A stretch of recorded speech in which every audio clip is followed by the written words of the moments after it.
Are you surprised to hear that Justin Bieber is my guru? I was surprised too. Of course, it's not actually Justin who's my guru, but the idea of Justin. And today, I'll explain exactly how this all happened. My name is Kenton Whitman, and I believe in you.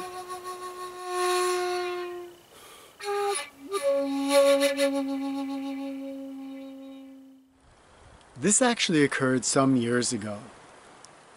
10, maybe? I don't know. But a long time ago. And Justin was a young pop star, and for some reason he was coming into my radar a lot. I'm not quite sure, I wasn't engaged in much media back then. But if I'm remembering right, I had a friend who had a young daughter who had posters of him all over the place. And so he came up in conversation. And it was an odd feeling I had one day when I started thinking, God, that little punk, he's going to get his comeuppance at some point. And I had this negative thought about him. And then suddenly it struck me. And in that moment, that's when Justin became my guru.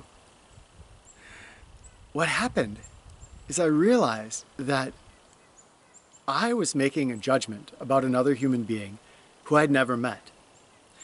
In fact, the only thing I knew about the existence of this person was little bits of information that had been fed to me through the media or second, third hand through my friend's daughter. So,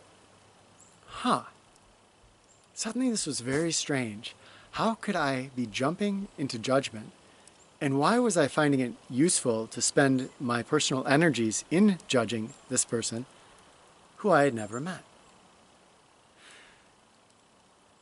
I realized from there, it quickly ceased to become just about Justin, and it became about other people. How many people in the world that I was hearing about in the news or through stories, through other people talking about them, that I was forming ideas about in my head. Especially when I was forming negative ideas and utilizing my personal energy and thinking, that person is this, or that person is that. How often do we do this? And how much energy do we use in that sort of thinking? And is it a little bit odd that we would think those things without actually having ever met this other human being? This is not to say that we should not discriminate in our decisions about who we are going to give our energies to. That we should think that everybody in the world is an angel. But it is suggesting that what if we take a second look at how much energy we put into not just these thoughts about people, but about all sorts of situations in the world, all sorts of events, all sorts of ideas about which we know very little. The more I thought about this, the more it cascaded. I had friends that were very strongly religious or very strongly political, and I had judgments about those people without ever having sat down to really ask them about their beliefs, about their thoughts, about their ideals.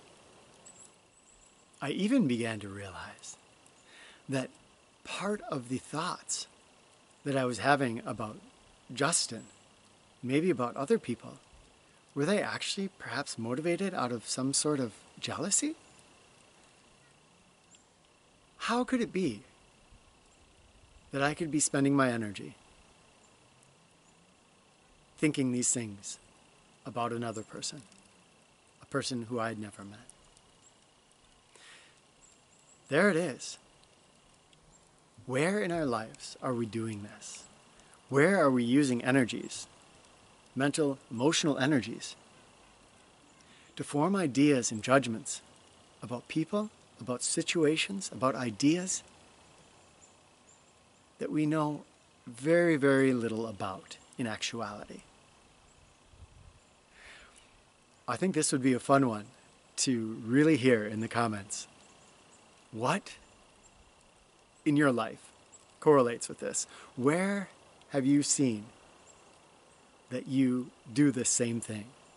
That you form these ideas without really even having personal knowledge or personal experience to back up those judgments?